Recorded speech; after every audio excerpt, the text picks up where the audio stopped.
Pika AI দিয়ে viral video তৈরি করার জন্য সর্বপ্রথম আমাদের গুগল ক্রোমে যেতে হবে। আমরা গুগল ক্রোমে ক্লিক করলাম, তারপরে সার্চ বারে লিখতে হবে পিকা এআই, লিখে ইন্টার চাপতে হবে।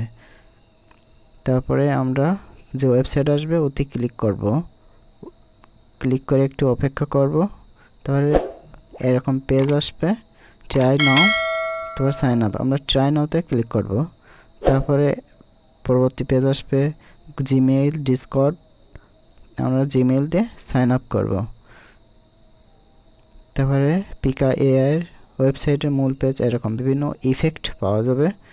আপনারা বিভিন্ন ধরনের ভিডিও তৈরি করতে পারবেন পিকচার দিয়ে। আমরা তারপরে নিচে ইমেজে ক্লিক করে একটা ভিডিও তৈরি করব। আমরা একটা ইমেজ নিয়ে নিলাম, তারপরে ওপেন করলাম। ওপেন করার পরে তারপরে পিকা ইফেক্ট এতে ক্লিক করব, করে যেখানে একটা ক্লিক করব, যেমন ভিডিও তৈরি করব। তারপরে হচ্ছে ম্যাজিক আইকনের মতো আছে স্টার্স, এতে ক্লিক করব। এতে ক্লিক করার পরে একটু অপেক্ষা করতে হবে, লোডিং নেবে।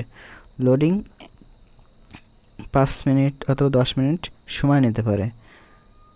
তারপরে এরকম পেজ আসবে, পেজের পরে এরকম ভিডিও তৈরি হয়ে যাবে। এই যে ভিডিও তৈরি হয়ে গেছে, আমরা তারপরে ডাউনলোড করব। ডাউনলোডে ক্লিক করে ডাউনলোড করব।